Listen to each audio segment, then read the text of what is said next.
Hello and welcome back to Radio 2. So today we're continuing with Module 2.12, and this is part 4 of compiling news, sport, weather and traffic. Today we'll be looking at how to define news, what is news, all the elements that we need in order for a story to be classified as news or newsworthy, and we're going to be looking at tips from reporters. So if you want to follow along, we'll be making use of both textbooks again. So you can do so by following along in chapter 5, page 182 to 185 from Next Level Radio. And then you can also follow along in Beyond Powerful Radio on chapter 19, Gilliam Media's tips for creating powerful news on page 231. So how do radio journalists decide what events fall into the category of news? How do these journalists decide what should go into the bulletin, what should be allowed to be discussed in the editorial of a program, and what should be given to the regular non-news presenters to discuss? So we use the following criteria to help define what makes the news and what doesn't. Is it new? Is it unusual? Is it interesting? Is it significant? Is it about the people? The answers to these questions usually define the newsworthiness of a story. The more newsworthy elements the story has, the more valuable it becomes to a listener.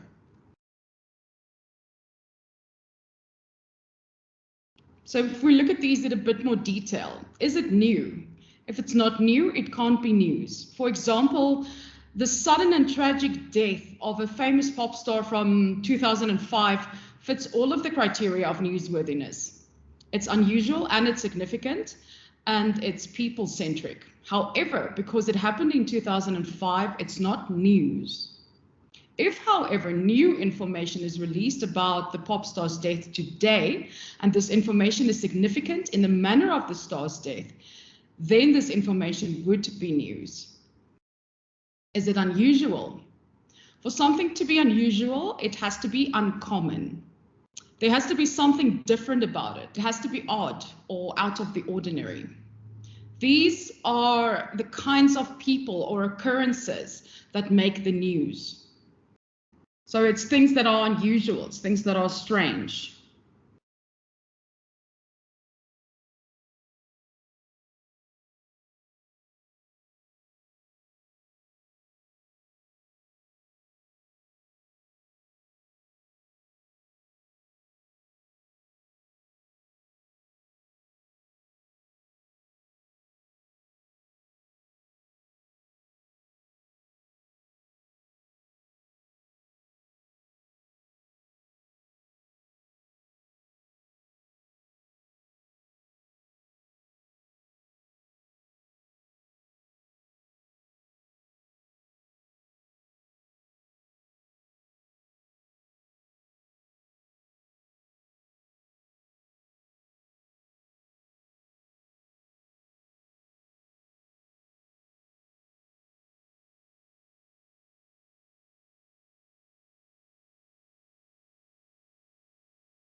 A news story should have characters and people should be involved.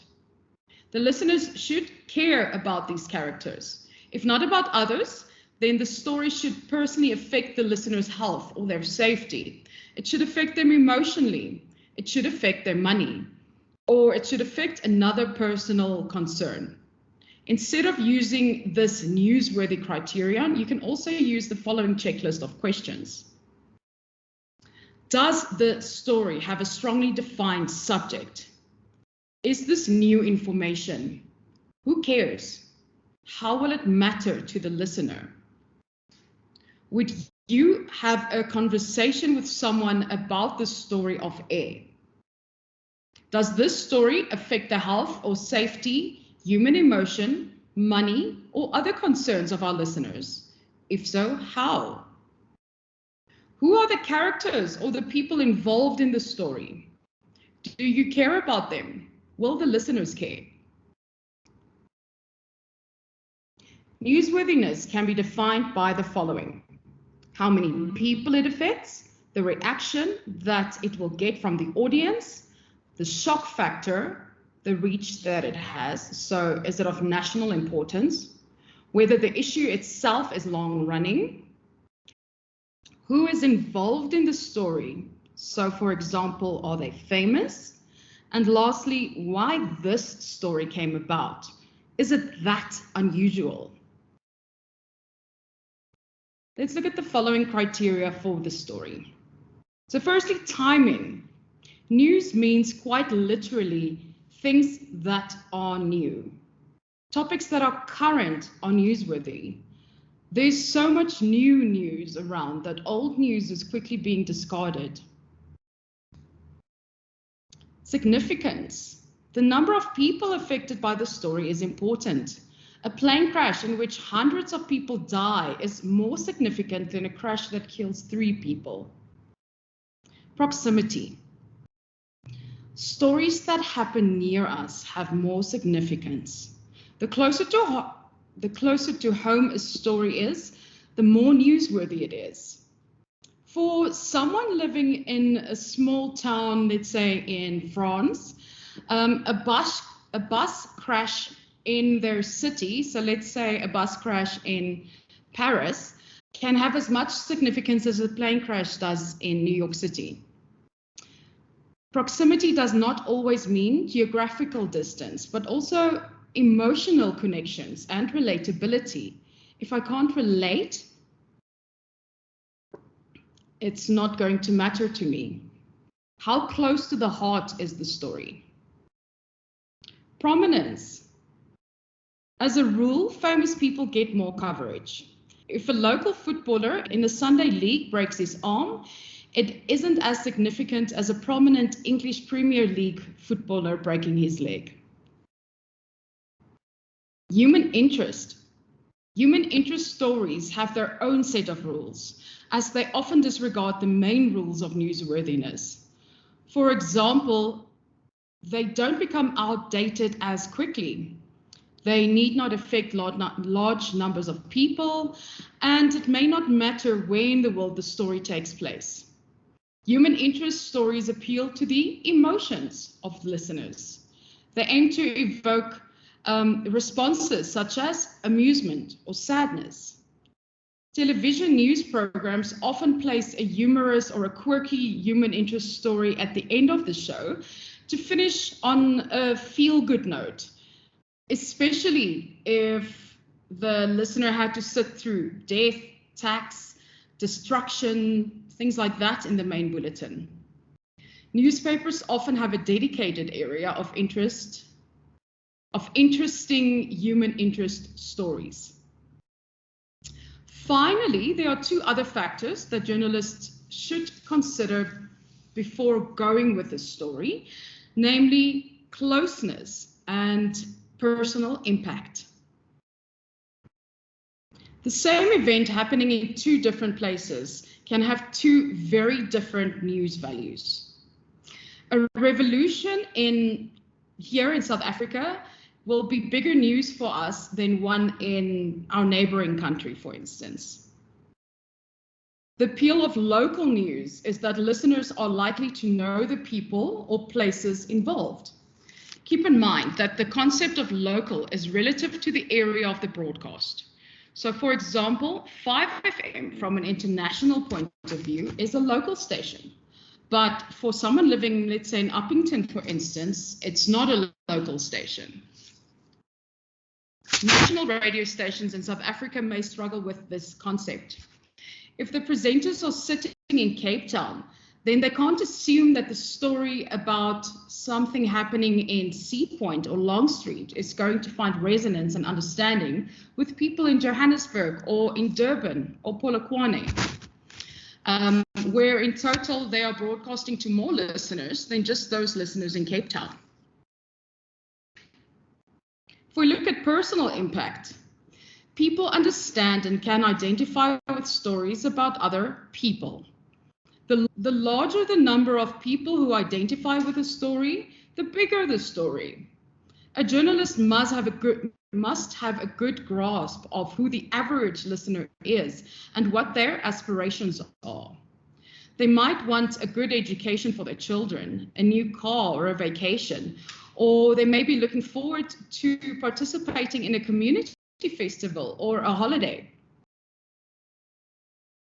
A journalist must understand these aspects in order to better deliver news that has a personal impact on the audience.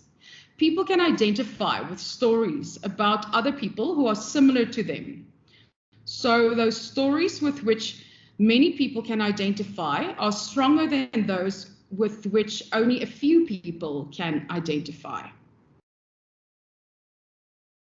Sourcing news is about two things: how to get news and where the news comes from. If we start by looking at how to get news, journalists often find that news comes to them instead of them going out to look for it. Governments host press briefings and send out press releases, speeches and announcements of any new developments, and these come straight to the newsroom thanks to the writing and the distribution techniques of press officers and public relations specialists. News journalists often repackage or sometimes pass on that which they deem to be interesting and informative from a relevance perspective, which is an important function of the press in any country. Where news comes from. There's also news that journalists have to find for themselves and reveal to the public. This doesn't have to be a subject that somebody wants to keep a secret. So the type that involves digging up information that some people don't want surfaced, specifically then investigative journalism. So this doesn't mean just investigative journalism. Many people have a story to tell, but they may not know how to write a media release. So it's part of a journalist's job to find these people and to report their stories. Stories that are in the public interest deserve to be published. Such situations must be investigated fairly, but fearlessly. News can be categorized into 15 categories. The same event happening in two different places can have two very different news values. A revolution here in South Africa will be bigger news for us than one in our neighboring country, for instance. The appeal of local news is that listeners are likely to know the people or places involved. Keep in mind that the concept of local is relative to the area of the broadcast. So, for example, 5FM from an international point of view is a local station. But for someone living, let's say in Uppington, for instance, it's not a local station. National radio stations in South Africa may struggle with this concept. If the presenters are sitting in Cape Town, then they can't assume that the story about something happening in Sea Point or Long Street is going to find resonance and understanding with people in Johannesburg or in Durban or Polokwane, where in total they are broadcasting to more listeners than just those listeners in Cape Town. If we look at personal impact, people understand and can identify with stories about other people. The larger the number of people who identify with a story, the bigger the story. A journalist must have must have a good grasp of who the average listener is and what their aspirations are. They might want a good education for their children, a new car or a vacation, or they may be looking forward to participating in a community festival or a holiday. A journalist must understand these aspects in order to better deliver news that has a personal impact on the audience. People can identify with stories about other people who are similar to them. So those stories with which many people can identify are stronger than those with which only a few people can identify. Sourcing news is about two things: how to get news and where the news comes from. If we start by looking at how to get news, journalists often find that news comes to them instead of them going out to look for it. Governments host press briefings and send out press releases, speeches and announcements of any new developments, and these come straight to the newsroom thanks to the writing and the distribution techniques of press officers and public relations specialists. News journalists often repackage or sometimes pass on that which they deem to be interesting and informative from a relevance perspective, which is an important function of the press in any country. Where news comes from. There's also news that journalists have to find for themselves and reveal to the public. This doesn't have to be a subject that somebody wants to keep a secret. So the type that involves digging up information that some people don't want surfaced, specifically then investigative journalism. So this doesn't mean just investigative journalism. Many people have a story to tell, but they may not know how to write a media release. So it's part of a journalist's job to find these people and to report their stories. Stories that are in the public interest deserve to be published. Such situations must be investigated fairly, but fearlessly. News can be categorized into 15 categories, which we're going to look at now.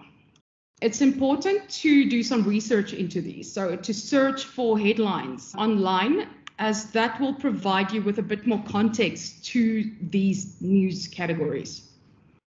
Let's start there by looking at conflicts. So this category includes armed conflicts such as wars, revolutions, protests, the looting we had here a few weeks ago.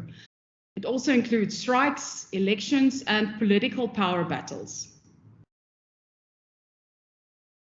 The second one, disasters and tragedies. These include air, rail, and ship disasters, natural disasters, or human tragedies. So for example, children falling into pit toilets and dying.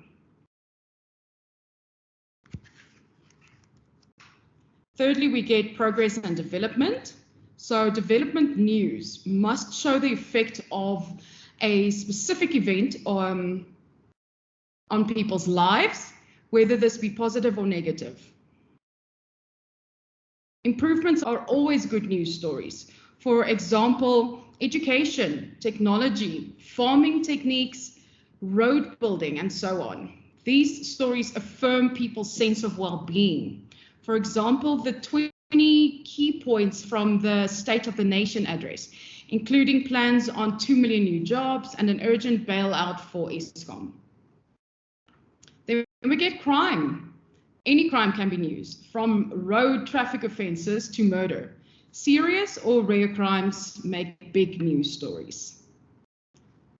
Money. These stories include fortunes made and lost, financial scams, the cost of school fees, tax, any changes to the government budgets, food prices, wage rises, economic crisis, and compensation claims. Note here that there's not necessarily the amount of money. It's not necessarily the amount of money that makes a money story news. Matters related to money are relative in their terms. And then we have the underdog. This is always a feature in the best novels and in movies. The idea that a person with negligible power can obtain great wealth, success, or reputation. Think of all your favorite books and movie characters. So, for example, David and Goliath in the Bible, or Tom Cruise's character, Jack Reacher. Almost every reality TV show you will watch closely follows the characters who are underdogs. Think of American Idol, South Africa, American Idol, The Voice, South Africa's Got Talent, that kind of shows. A traditional role of the journalist is to defend the rights of the average person over wealthy corporates or powerful politicians. These stories inspire people and give them hope. Next, we have religion. The first type of religious news includes the kind of stories affecting people's religious lives, such as the new church or an annual pilgrimage. The second type includes statements by religious leaders on spiritual affairs, such as contraception or gay marriage.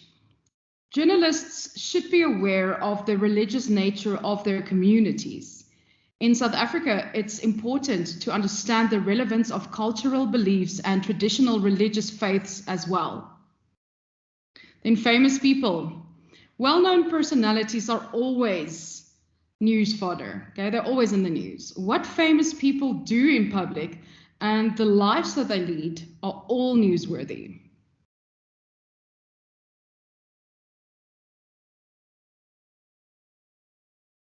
Health. Stories about medical issues always make the news, and these include medical breakthroughs and diseases. And then sex. It's true that sex sells. Most news stories in this category circle around sexual behavior that is not generally accepted or acceptable according to that particular society's standards. With the advent of technology, there are many newsworthy stories related to, for example, internet sex behavior. And then we have weather. The weather has an effect on everyone's lives, on their daily routine. Consider, for example, unusual weather like extreme temperatures or rainfall. Food and drink. Humans celebrate food, whether they are rich or poor.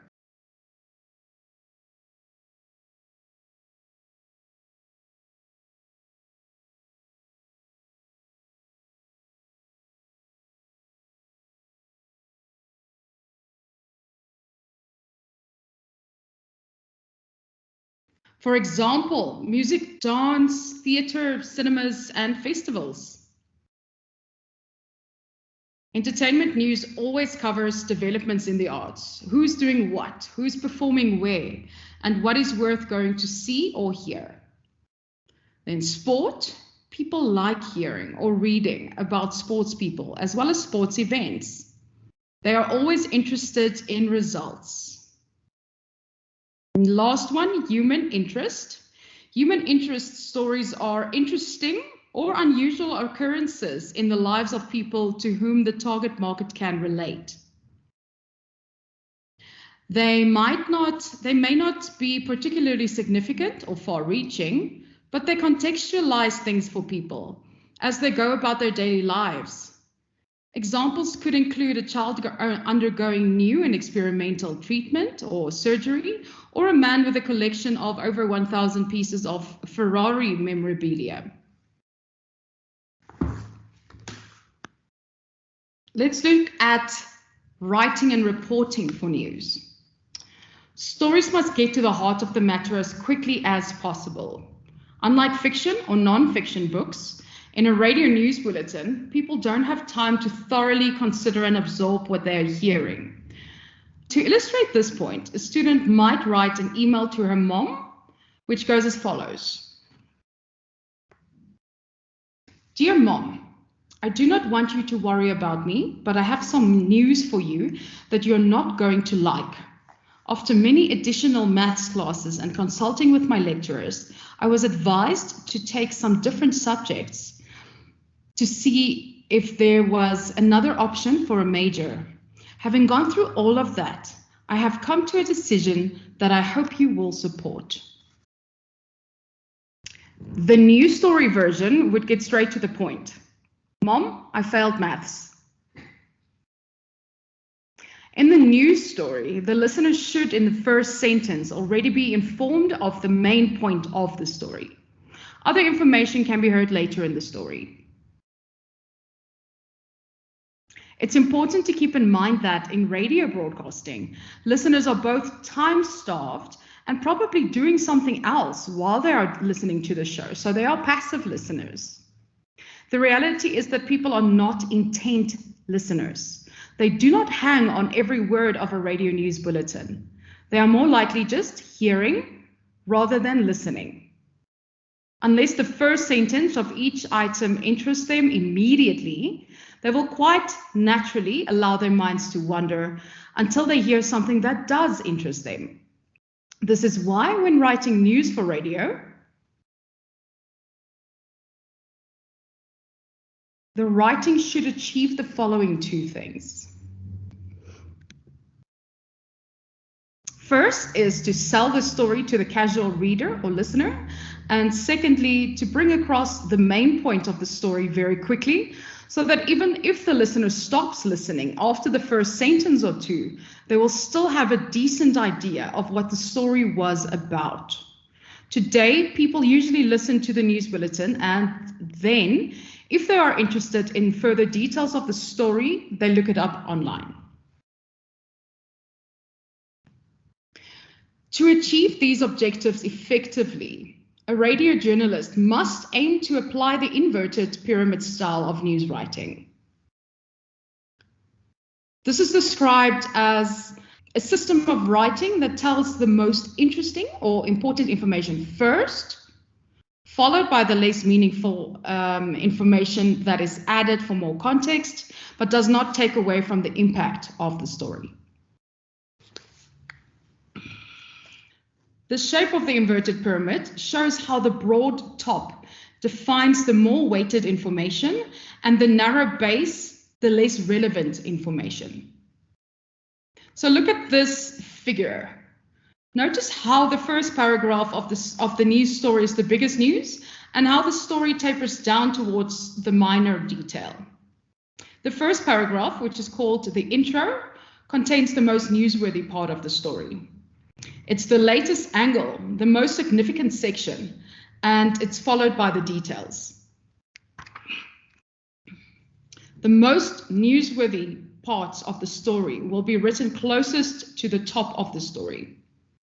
The latter part of the story, where the inverted pyramid tapers to a point, contains details that is helpful in creating a fuller picture, but this detail is not necessarily essential.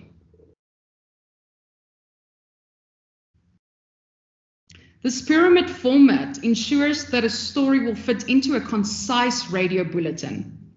It will grab attention and get to the point as fast as possible.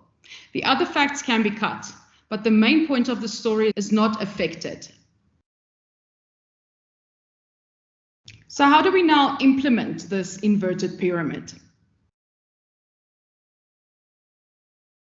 The introduction of the story or the lead is the most important part of the bulletin.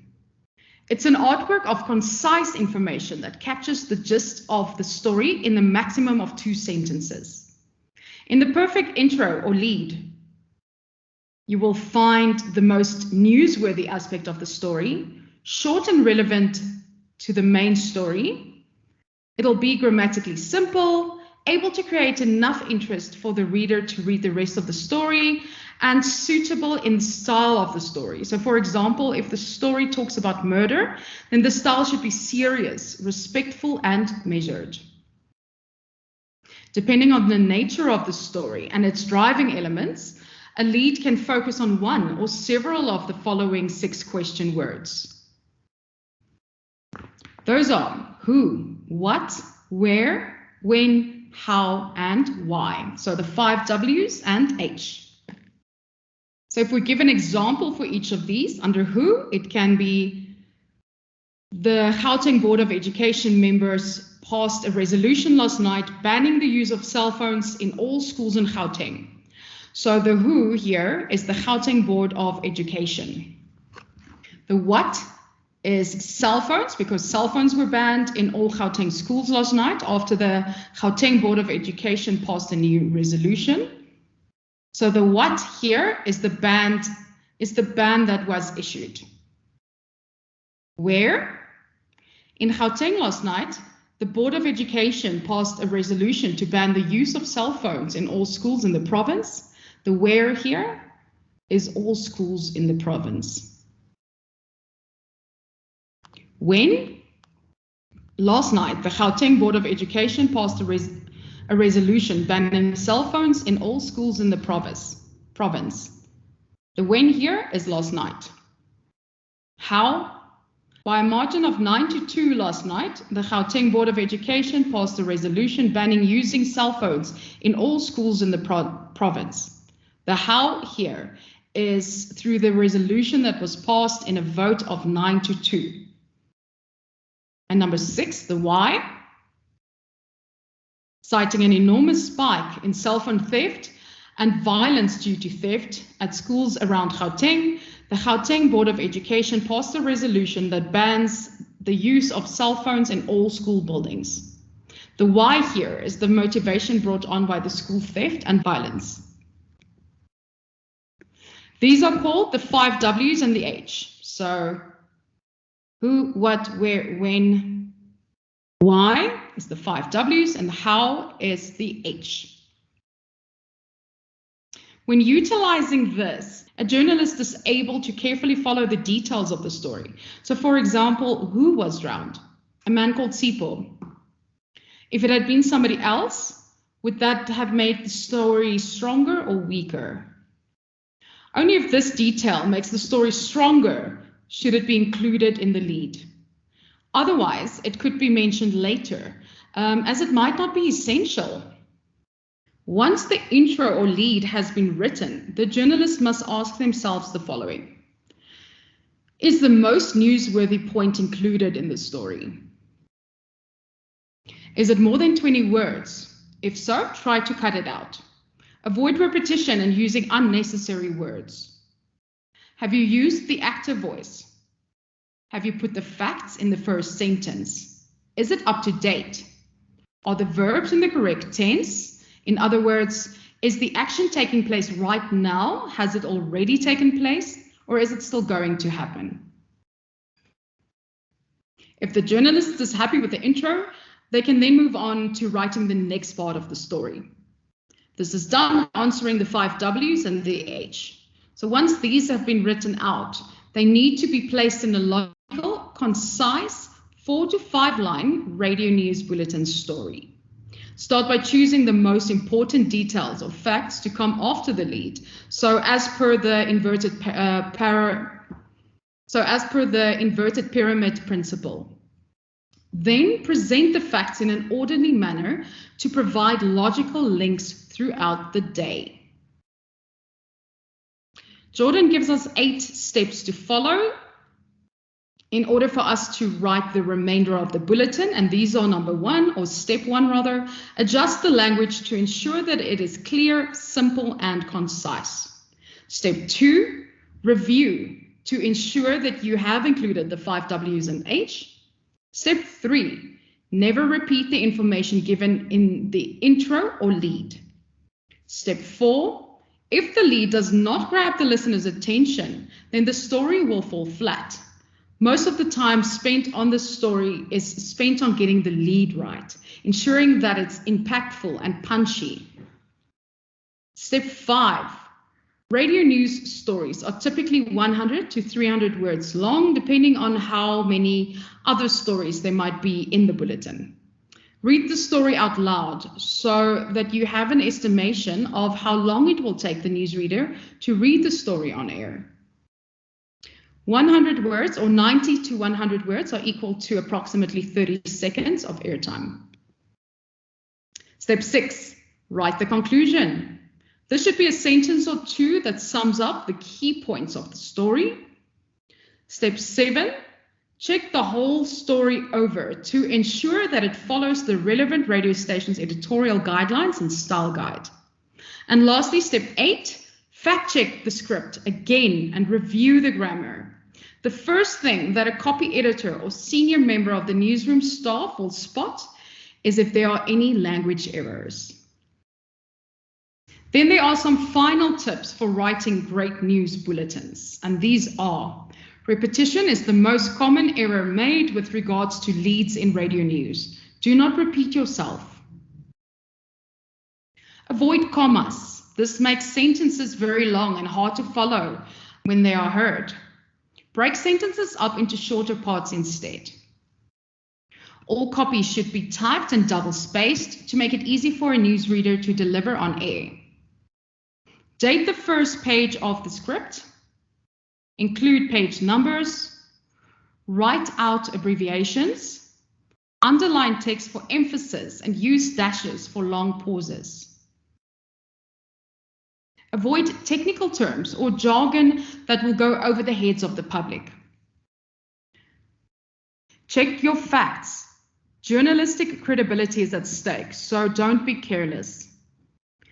Limit the number of figures that you include. Too many numbers become confusing. Spell out long figures. Where possible, convert long numbers into something more mentally acceptable. For example, instead of saying 25.25 million South Africans, say half the population of South Africa. Use the active voice. Write in the present tense to create a sense of immediacy. Take the when element seriously. So for example, today this happened, or late last night that took place. Be objective in your writing. Do not editorialize or add personal or philosophical comments. News stories are factual first. Discussions, comments, and sparking debate can happen in the radio show among presenters and their listeners later. Never plagiarize. Do not copy words from a press release verbatim. So verbatim quotes are perfect. Verbatim quotes are perfect for audio sound bites, though.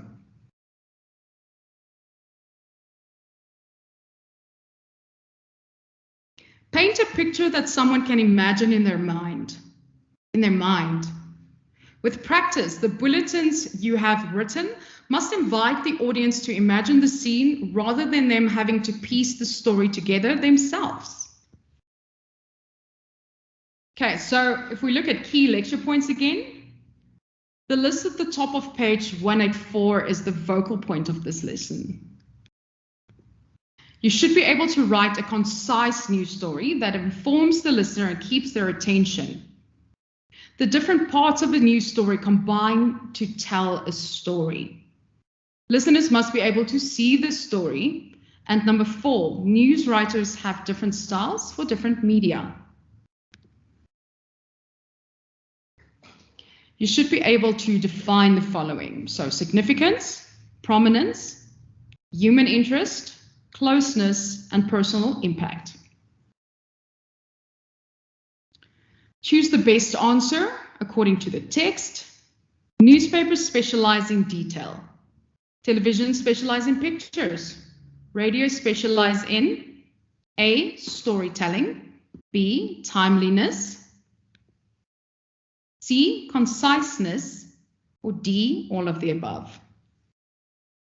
Number 2, if your news story has an abundance of overused adjectives, passive verbs, or lackluster language, you should A, give it to the news director for editing, B, put your writing on a diet, C, hire a news writing consultant. Number 3, informative, entertaining, and what is the essence of a well-told radio news story? A well-told radio news story. A, full of visuals. B, meaningful verbiage. C, up-to-date moment. Or D, talkable. All right, so that brings me to the end of this lecture. In the next class, we will be continuing with news for traffic and weather. So until then, I say goodbye.